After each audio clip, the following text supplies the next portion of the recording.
Welcome to this video. My name is Christian from Beyond Premiere, and we have the second episode of Better Call Saul Season 6, where we see the beginning of the steps to take Howard down, going to the first case from Season 1, the Kettlemans, as well as Nacho waiting for more instruction.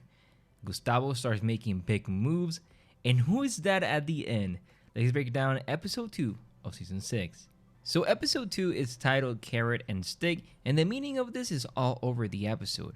Carrot and stick, as we know, are two different ways to motivate people, and the carrot is a reward that you offer to someone in order to motivate them to do something, while the stick is a punishment that you give someone in order to motivate them not to do something. As we see in the episode, Mike used it on Nacho if he escapes, and giving out Nacho to Juan. Kim used the carrot and stick to Betsy. Juan used the carrot to Hector, motivating him to make amends, as well as Hector using this to bring punishment to Gustavo. Leave your comments below where we see this as well. So episode 2 begins with Nacho's girlfriend Joe and Amber as Mike's cleaning crew goes there, and this scene made me scream to Joe to stop saying please. This scene was amazing on the actress part. Now Mike gave them instruction. He said Nacho is not coming back. Of course, this is because later in the episode it seems that he is captured by the twins. So in a way he's saying hey, he's not coming back because we're giving the location of where Nacho is. So this scene's focused on Mike changing the safe that Nacho had. Of course, this whole scene was awesome, and we want to know what is Mike doing. He looks for something, he takes the money and the license plate of Felipe Caballo. Remember this, he got this license in season 4 of episode 8. So Mike puts the money back but also changed the safe, and then later to who? We discover that soon. Now, why did he change the safe? Well, because they had to destroy it to enter to provide the letter with the location of Nacho. They knew that the character of Juan was gonna go later to open the safe. So we continue with Saul making up ideas on ways to hurt Howard and give a speech to Kim, but we can see how Kim thinks of every single detail. They have to have a small case. This is when Kim gets the idea of the first case of season 1, and this brings so many memories of that season. If you remember, this is the embezzlement that the character of Craig did. And I love how this season 6, is going to go ahead and go to the first case that we saw in season 1. Now, fun fact, the character of Betsy was named after the actress Betsy Brand, who played Mary in Breaking Bad, so something to know. Now, continuing from the last episode, Gustavo continues to have suspicions. We know that this is too clean, and he asks how the fire started. He calls Don Juan, and how they're going to keep peace. Of course, Gustavo is like, hey, this is too perfect for a crime, and I have to investigate, with something that we see Gustavo do in this episode. Now, this is the Kettlemans, and this episode focuses a lot on what's going to happen with these characters back again in Better Call Saul. And I just love how she froze for a moment as all the flashback came running through her mind. Now, this is a big focus on this episode. Basically threatens him, and Craig is all excited. He even says hi. And this scene was funny as well, just love that. But the character of Betsy is stubborn, and we can see that she's really self-righteous. She is pissed about Jimmy being there. He explained that if they want their life back, she said that it's impossible. And this thing, again, is just hilarious. So remember, Jimmy wants to use him to hurt Howard, and in this way, something that goes from the last episode. And the Kettlemans tell them that they will sign it. The character of Craig says that, and this scene has a lot of connection to the first episode of season 1. He wants to sign, but as we see, she stopped him. Jimmy explains that why Craig was not helped, and that is because Howard was using white powder. This again connects to the previous episode where he planted the evidence. This is when Betsy fires him, and the character of Craig and Betsy are just hilarious. And I just love this scene so much. Now in the motel, Nacho continues to hide while having the worst room available. And here's someone coming, and it's only food, and those tacos look delicious. But the whole scenes of Nacho in this episode are filled with tension. Now I imagine Nacho is scared, he sees everyone as someone dangerous, but the outside, his role is only to watch him, so Nacho doesn't escape. Now in Clifford's office, the Kettlemans go to Sue, saying that his former lawyer do not have the proper counsel. They go to Clifford and explain what's going on with the white powder. Clifford denies the allegations, as there a partnership that is going to happen, so we should expect something about that in the next episode. Now Betsy gets mad that they denied the allegations, and again I'm so happy that these characters are back. They bring something different to the show again, and they were my favorite thing from season 1 as well.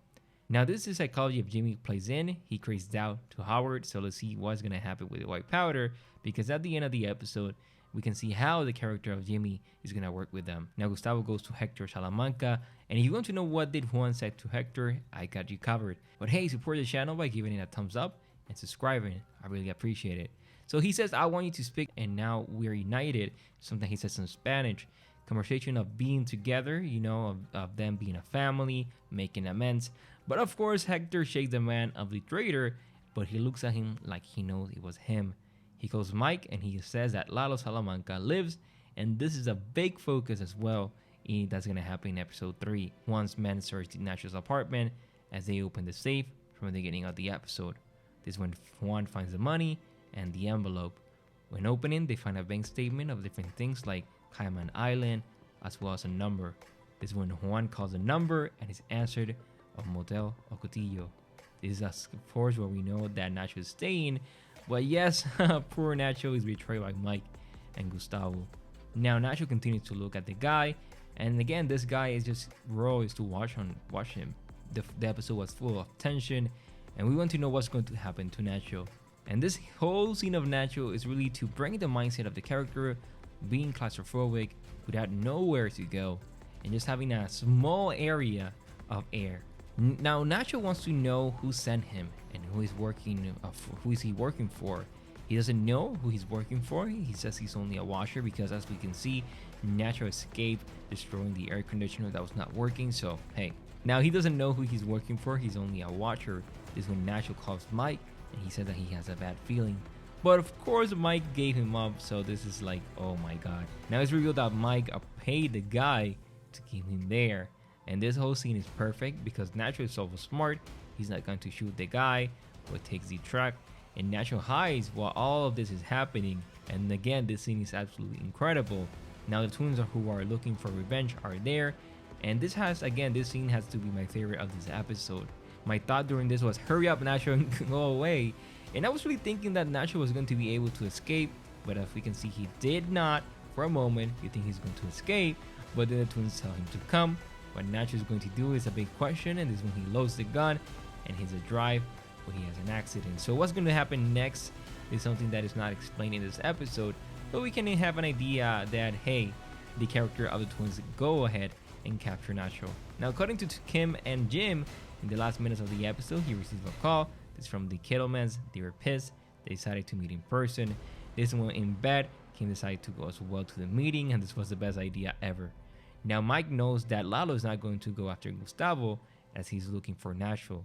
Mike is saying before the Salamanca find him, but as we know, the twins already did it. Oh snap. Now Gustavo asks to bring Nacho's father, but Mike denies, and the guy takes his gun. Like Mike's being a badass says that the way he thinks things are going are not gonna go that way. This is when the phone sounds, and I think it's the twins or Lalo. He says he wants to talk to you, so I believe are the twins that are calling the character of Gustavo, saying like, hey, we have Nacho. So that's my theory for now. It's not really revealed in this episode. Cutting to the last minutes of the episode, they go to the Kettlemans to explain what they're going to do. They say they know the truth and they know everything. They're mad at that, and they ask to exonerate Greg. Kim says, and they ask for their life back. And Kim calls Justin of tax fraud, and Kim goes beast mode. I love this Kim so much in this season. During the scene, Jimmy just stays there, like just awkwardly waiting. And as we know, they've been frauding a lot of checks. And we can see how Kim is just an awful woman. The way she handles the situation is just awesome. Now Kim tells what to do, saying you think you lost everything, you have no idea. This is when Jimmy goes to Kim, and Jimmy gives him the money that he was going to offer them. And this is just the beginning of the plan. He says wolf and sheep, meaning Kim is being the wolf, and the Kettlemans are the little sheep. Now we can see that in the background we see the Statue of Liberty, and this guy can connect, as we know in Saul Goodman's office in season 2 episode 7 of Breaking Bad, where we see that. So maybe he stole that from the Kettlemans, or the Kettlemans gave that to him, or something happens, and how he got it is something that I cannot wait to see in the season. But leave your theories below. Now, how the episode ends? Well, it ends with a black car, which I have no idea who that is. The only black car is owned by Mike, or we have a theory that maybe someone else owned that car before Mike got it. So this is just a theory by now, but that's the only black car that I was able to find in Google Images. So what are your thoughts and what are your theories for this particular scene? Leave your comments below. Anyways, thank you so much for watching this video. My name is Christian from Beyond Premiere, and I will see you in the next one. Bye bye, everyone.